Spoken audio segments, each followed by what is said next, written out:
The room feels colder than it should.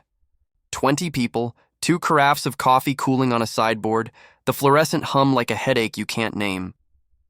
I've spent half my life in rooms like this, conference tables, glass walls, a city skyline sliced into tidy rectangles, the place where everyone nods while you bleed out politely. My name is Michael Grant, I say to myself without moving my lips, an old habit to steady the hands. 45. Senior Logistics Manager. I've kept 87 warehouses in 5 states running without a single loss over $2,000 in 12 years. My hands are steady. My record is clean, Evan stands at the front. 32 and camera ready. Hair that never surrenders to humidity, shoes that click like punctuation. He holds a printed report by the corner as if it smells. We lost an $80,000 shipment last week, he says. His voice is bright. And Michael, he tilts the report toward me, was the one who signed the release form. He lets it fly. Paper arcs and lands in the dead center of the table, spinning once, slow. The room watches it the way you watch a coin settle on heads or tails. I reach for it. My name is there. Michael Grant, in my own handwriting or a good imitation, curled at the tail of the T like I do when I'm tired. In the glass reflection to my right, I watch what my face does. Nothing. Years of audit rooms trained me to let the blood drain somewhere private. I run the facts from memory, precise as forklift telemetry. Friday, 1349, scan in at B7. 1358, documentation sealed. 1403, doors closed. 1405, I sign off. I hand my clipboard to Marisol for the noon closeout delay. The camera above Doc B7 blinks its tiny red LED at me like a heartbeat. Routine. Evan flashes a sympathetic smile that is 90% teeth and 10% contempt. I guess experience doesn't always mean reliability, he says, laugh soft. A murmur moves around the table like a draft. Where's the camera footage? I ask. My voice doesn't tremble. It never does. Evan sighs, the way a parent sighs over a child who keeps touching the stove. That's the thing. The camera over B7 failed. Unfortunate timing. I look down at my wallet where it sits on the conference table, squared to the wood grain the way I square everything. The corner of the Access B7 card peeks out, white plastic, my photo, a strip of black that has never betrayed me. I slide my thumb over the raised print and feel the micro scratch along the top edge, barely there. HR will coordinate the investigation, Evan continues. He moves fast, sentences clicking like those polished shoes. Standard practice says we suspend Michael, administrative leave, while we get clarity. He says clarity the way some people say mercy. I glance once to the left. Marisol, inventory control, eyes wide and sorry. Once to the right, Hector receiving, chewing the inside of his cheek raw. Across, Sophie from finance, fingers tight around a pen she won't use. 20 people, 20 witnesses. The humiliation is a clean public cut. Fine, I say, and stand. The chair legs drag a cord on the floor, low and tired. I pocket my wallet. The Access B7 card thunks soft against the leather. On the glass wall behind Evan, downtown is a set of shimmering knives. I hold his gaze long enough to register the flicker at the edges. Relief. Predators relax when the prey doesn't run. I don't run. I leave the room with my dignity folded, precise as a release form. In the hall, I pass the security camera that always works. It follows me with a quiet mechanical hum. I let it watch, because innocence has its own timestamp, and truth keeps receipts. They take the company laptop like they're removing a weapon from a sleeping man. HR is gentle. They always are when they've already decided. Administrative leave, Karen says. Her tone is vanilla. To protect all parties. While we determine the facts, Karen is new. Her desk still smells like laminate. She hands me a cardboard box with the same reverence a nurse gives a newborn, my stapler, 2 pens, the framed photo of my kid at 8 with a missing front tooth, a ceramic mug with a crack that caught on my thumb the week I bought it. I don't take the mug. My email dies at 10:13 a.m. By 10:27, no one is replying to texts. I don't take it personally. There's a gravity to accusation. It bends everyone's path. At home, the house is too bright. I pull the blinds until the room looks like a lined notebook. I set the box on the counter and pull the personal laptop from the cabinet where everything goes that matters. Old W-2s. The warranty for a fridge I replaced 5 years ago. A Ziploc with a USB that holds my son's first-grade drawings scanned into permanence. I keep everything. Logistics isn't a job. It's a nervous system. I connect the drive, I'm not looking for explanation. I'm looking for a rhythm I know, cargo in, cargo out. A heartbeat that can't be faked. Our systems write poetry in their own way. Scan events, RFID pings, checkpoint handoffs with server times that click even when no one is watching. Most people see numbers. I see a story with a spine. Friday, 13/49/12. My card. Access B7 or success, 358/04, seal affixed. Confirmed, 351. Dock doors closing. Sensor trip. Forwarding, 05/09. Signature captured. ID, Grant M. Then a wrinkle where the fabric should be smooth. Do 9/17, access B. Source success. ID, Grant my stare. The time crawls toward me like a spider. At 14:09, I was 300 feet away and receiving Alcove 3, irritated that the label printer ate a ribbon for the third time in 2 weeks. I remember because I swore under my breath and Hector laughed and said, "Tell it you're from B7. They listen to you." 2 pings from the same ID, 4 minutes apart. That's not a glitch. That's a clone. I lean back in the chair. It creaks. Something in my chest creaks with it. The micro scratch on my Access B7 card whispers under my thumb again, a sliver of pain you keep pressing because it proves you can still feel. My phone buzzes. Micro message number 1, 6:41 p.m. Security Chief. Will. Weird thing. Your card pinged twice on Friday. Might be a glitch? Let me know if your card's acting up. Will doesn't put anything sensitive in writing. The fact that he sent this at all says he's braver than HR will ever recommend. I type and erase 3 replies, then settle on, thanks. Card is fine. Looking into it, I step outside. The evening smells like rain trying to remember how. The maple in my yard is late to turn this year. Leaves cling even when the wind suggests other plans. My son Jack is at his mother's this week. The house is a clock with no second hand. I think of Evan's smile, the practiced pause before he let the paper spin. I think of the camera over B7, its LED blinking alive, then failing with perfect timing. I think of the way the room leaned back from me, like everyone shared a quiet allergy I had triggered. Logistics has one holy truth. If you touched it, there's a trail. And if there's a trail, I can walk it. So I do what I've always done when a system lies. I plan to talk to the machines. I don't go back to the building right away. Suspended employees wandering around make nervous people more nervous. Nervous people lock doors. Instead, I call someone who still owes me a favor. Linda, I say. It's been 8 months since she left IT as a manager and took a lateral in data governance so she could sleep through a weekend without a 3 a.m. ticket. I need 10 minutes of truth. Her laugh is a soft rasp. Truth costs more than that, Grant. Dinner then. And I'll pretend I like the kale. We meet at a diner that survives on coffee refills and the nostalgia of pie under glass. Linda arrives in a hoodie that declares she ran a 10K once and will never run again. She drops into the booth like her bones are negotiating a contract. Tell me you didn't actually sign off on an $80,000 ghost, she says, stirring cream into a swirl that turns the coffee the color of compromise.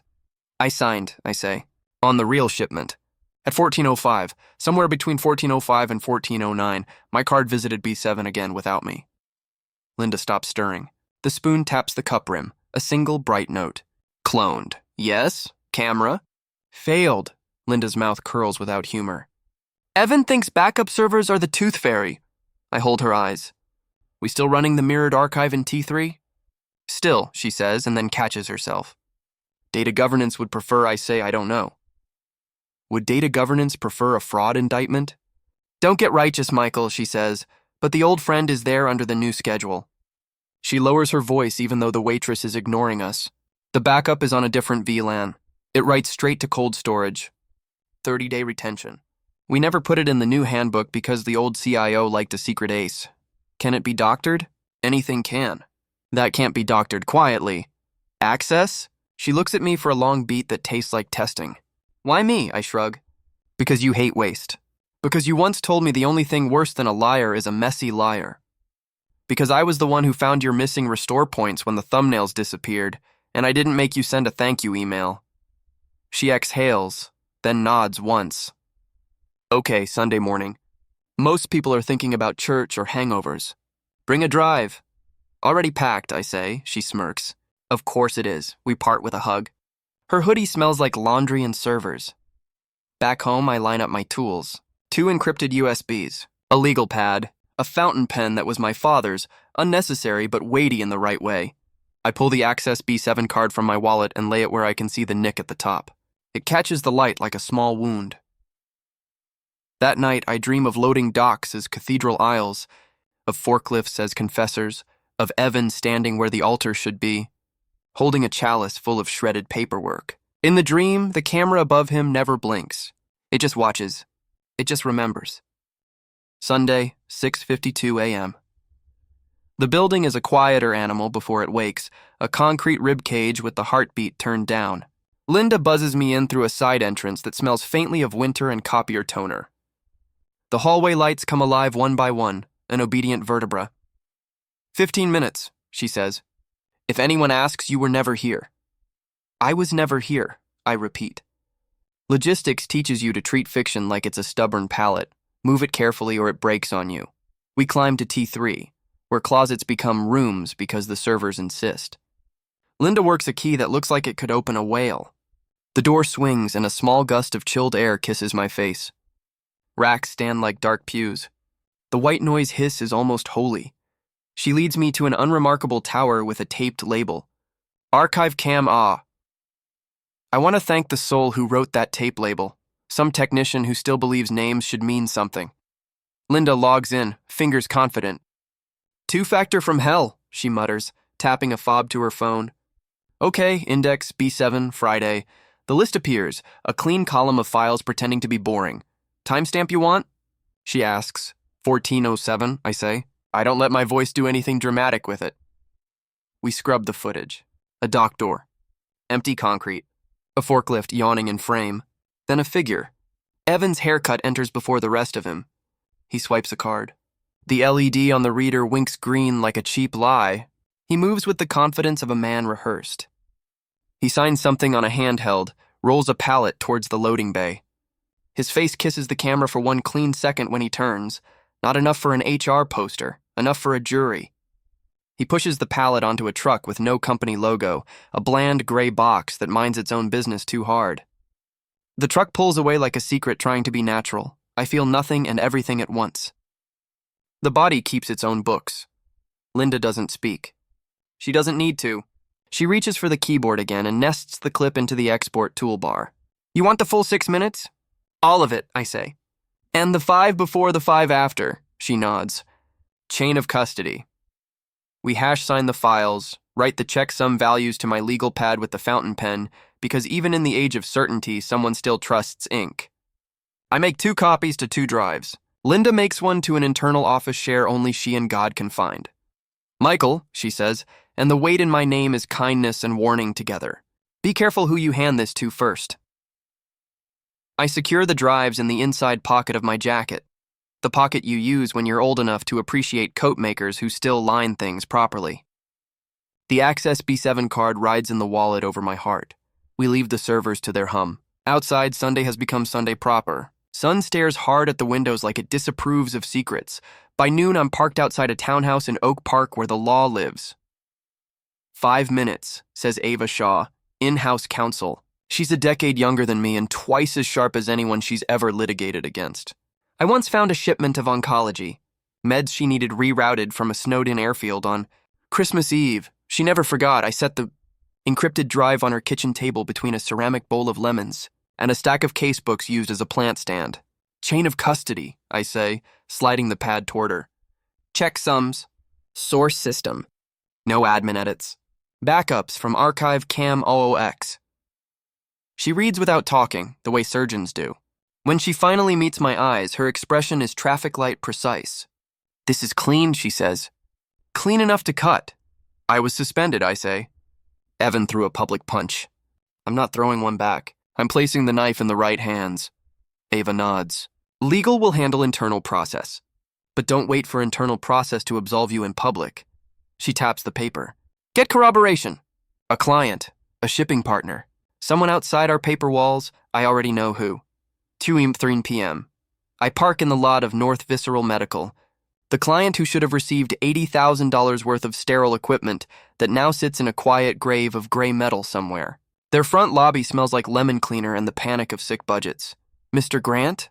The receptionist reads my name off my temporary badge like a prayer she wasn't taught as a child. Do you have an appointment? Tell Dr. Klein that I'm the man they said lost her shipment. I keep my voice level. And that I have something she needs to see. This is the trick in corporate life. Keep giving people something they need. And most doors open in the end. Dr. Klein is a woman in her 50s with the posture of a violinist. Her eyes are knives she sharpened in residency and never let dull. She leads me to a break room because she doesn't want me in a real room yet. Fair.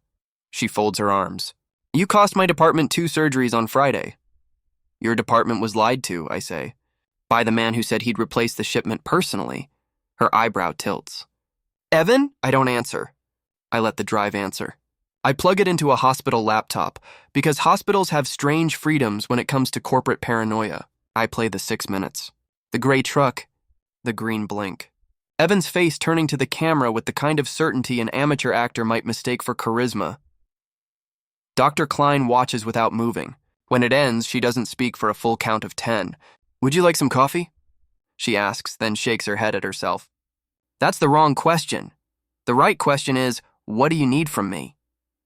I say. She exhales through her nose, a surgeon turning emotion into calculus. An email, she says. From my official account, to your CEO and to legal, stating that Evan visited us on Monday and said he would personally arrange a replacement and that this video appears to show him moving product off your dock. It will be short. It won't accuse. It will request immediate remediation. She pauses, and it will copy the hospital's compliance office. That's perfect. And you, she adds, eyes steady, will get us what we paid for. This week. You'll have it by Wednesday, I say, and I don't make promises lightly. Back in the car, I sit for a minute and let the Sunday silence settle back into its shape. I hold the Access B7 card. The scratch winks up at me like a scar that's proud of itself. There's one more thing to do. 8 p.m. My son Jack leans in the doorway, backpack slumped from one shoulder, hair in his eyes. Mom says I can stay for dinner if you want. I always want, I reply and mean it. We eat spaghetti like gentlemen. We talk about his math teacher who collects vintage staplers and about the neighbor's dog who thinks our yard is public land. After he sits on the couch with a geometry book open and a game streaming on mute on his phone because the modern brain can apparently hold 2 fires at once. Dad, he says without looking up. Are you in trouble? Not trouble, I say, drying my hands on a towel. Just paperwork catching up. That sounds like trouble. I sit beside him. We are both quiet people who learned early that words are tools, not toys. Someone took something and tried to make it look like I did. I'm going to fix it. The right way, he nods. The geometry gets a reprieve. Like when Coach thought I broke the locker room window, he says. But it was actually Theo because his elbow is a menace. Exactly, I say. But with more lawyers, he grins without turning his head. Lawyers are just coaches in better suits. Don't say that to Ava. He doesn't ask more. He doesn't need to. He hands me the remote like a relay baton. On the TV, a movie cop says something brave and stupid. I hit mute on reflex. We sit in the hush and let the house be a house again. After I drop Jack back with his mother, I drive to the river. There's a spot where the city forgets itself and lets the water be louder. I roll down the window and listen. The Access B7 card is warm in my palm from the heat of my body. I set it on the dashboard. In the reflection on the windshield, it looks like a badge, or a promise. My phone lights up, micro message, number 2. 8:42 p.m. Anonymous Slack handle. Warehouse to Wisp. Check the timestamp. 14:07, you'll see who really took it. I smile without teeth. I already did. I say to the card, to the river, to the dark. I send the footage to Ava through the hospital's secure file link, so the path is clean enough to withstand cross-examination. I schedule an email to legal and HR for Monday, 8:01 a.m. Subject line, chain of custody evidence, incident B7. I include the checksums, the origin, the independent corroboration from Dr. Klein, and a simple proposal. I will present a loss prevention case study to the all-hands meeting. No accusations, just facts, presented publicly, where humiliation began. Then I lay the Access B7 card back in my wallet. It slides into its slot with the soft satisfaction of something returning home. My phone buzzes again. Will Security, micromessage number 3, 9:06 p.m. Off the record. If you have something, bring it to legal before morning stand-up. Also, we found a reader in receiving with micro scratches like it had been used to skim. Quiet for now. I lock the screen. Quiet for now is the same as a countdown. The city lights resent the night a little. The river forgives it. I put the car in gear, turn toward morning, and let the engine do the thinking. Tomorrow, the system that tried to swallow me will have to chew. Monday. 10. The elevators open onto the 22nd floor like a throat clearing. The A-Bay people whisper when they see me. Michael G. Michael, Gray Michael Gran, I don't look at them. I walk straight to the front. My Bay Access B7, that sound Evans there, of course. Center. He smirks when he didn't expect you here, Michael, he says. His VOI plug in the HDMI cable. Policy also says employees are innocent until proven guilty. Then, calmly, I'm here to present a loss prevention case study. The projector hums to life. Behind me, the screen fills with a simple title. Case Study. Incident B7. Protocol Failure and Lessons Learned. For 3 seconds, the room is silent. Then I hit play. Video footage flickers on screen, grainy. Timestamp glowing. 14:07:21, the loading dock, the familiar gray truck. A man walks into frame. Badge in hand. Evan. He swipes. Green light flashes. Camera catches his face, clear, unhurried, sure of himself. He loads the $80,000 crate onto the truck. You could hear a heartbeat in that silence. Mine is steady. Evan's chair creaks. What is this? He blurts. Manipulated footage? He laughs too quickly. This is insane. This is defamatory. Before he can finish, a new voice cuts him off. Linda. She steps out from the crowd. Tablet in hand. The file hash matches the archive's checksum, she says evenly. Chain of custody is verified. No alterations, no splice. Source. Company backup server. VLAN T3. Timestamp verified by system clock drift logs. Her words are surgical. Every syllable opens another wound. Evan's color drains. He starts to stand. But the security chief, Will, is already moving. Mr. Haynes, Will says, calm as weather. You'll need to come with me. Evan's last look before he's escorted out isn't anger. It's confusion, like the system betrayed him by working for once. I turn back to the room. No need for commentary. The truth just played itself. I end the presentation on a single slide. Integrity is not a department. It's a timestamp. The audience doesn't clap. They don't have to. The silence is a verdict. Public humiliation, number 1, complete, clean, legal, surgical. I pick up my Access B7 card and leave before anyone remembers to breathe. 3 days later, I'm called to the boardroom again, but this time, the chairs are arranged differently. No spotlight. No accusation. Just coffee and a window view worth half my salary. The CEO, a woman named Diane Torres, folds her hands. Michael, she says, we owe you an apology. There's weight in her tone, corporate, but real. Your record, she continues, is spotless. Always was. You should never have been suspended. And we'd like to correct that. She slides a folder across the table. Inside, a formal reinstatement letter and something better. A promotion, head of operations. Integrity division. Effective immediately, Diane says. You'll report directly to me. Your first task is to rebuild our security process. From scratch. I glance at the title printed under my name. It feels heavy.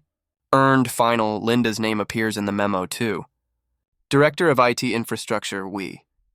Exchange the kind of nod that means we survived. The same fire.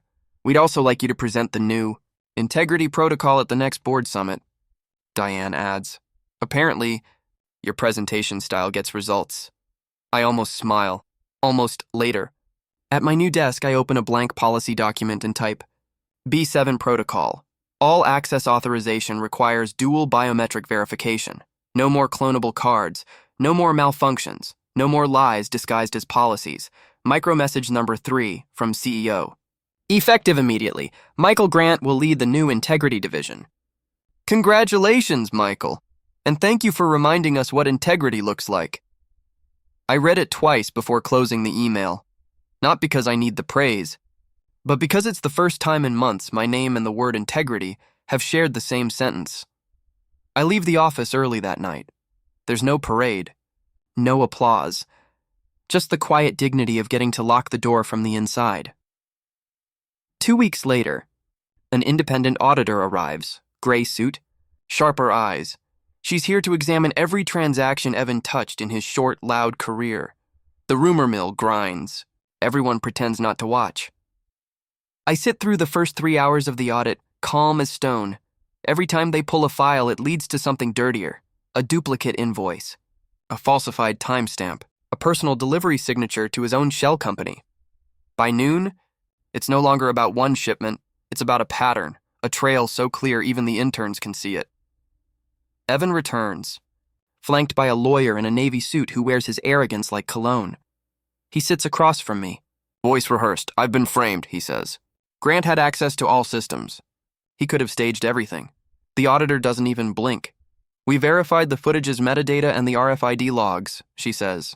The clone device used your personal admin credentials. You logged in from your phone at 14:06. Silence. Evan blinks twice, mouth opening like a file corrupting in real time. I stay still. My heartbeat doesn't even rise. He tries to stand. Lawyer touches his arm. Don't. The CEO speaks last. Evan, she says, voice soft as a razor. You accused the wrong man. Now you'll have to explain that to the authorities. When security leads him out again, he doesn't look back this time. Public humiliation, the Record 2, irreversible, complete.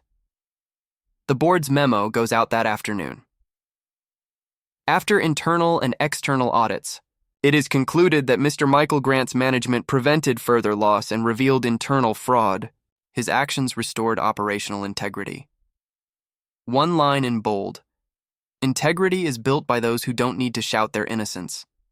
That night, my inbox fills with quiet apologies, not the flowery kind, just fragments of guilt from people who watched me burn and stayed silent. I don't answer. Forgiveness is optional. Silence is sufficient. Friday evening, the office hum fades into night. I pack the last of my files. Sweep the desk clean. For the first time in months, my space feels like it belongs to me again.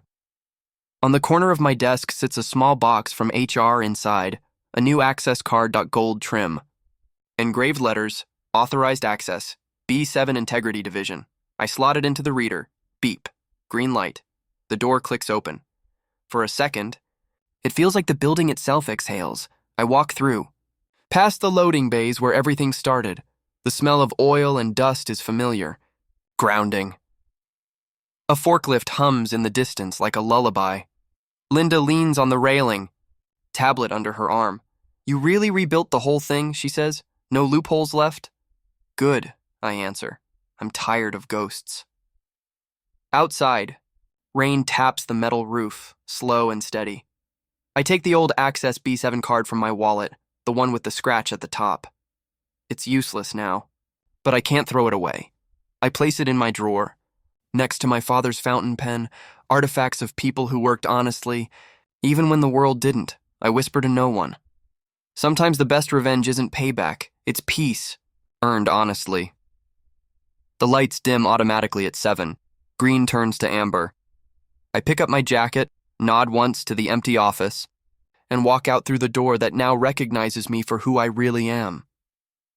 If you've ever been blamed for someone else's mess, remember, truth always leaves its own timestamp. Sometimes, revenge is just integrity with better timing. What would you have done in Michael's place? Comment below and subscribe for more Revenge at the Office.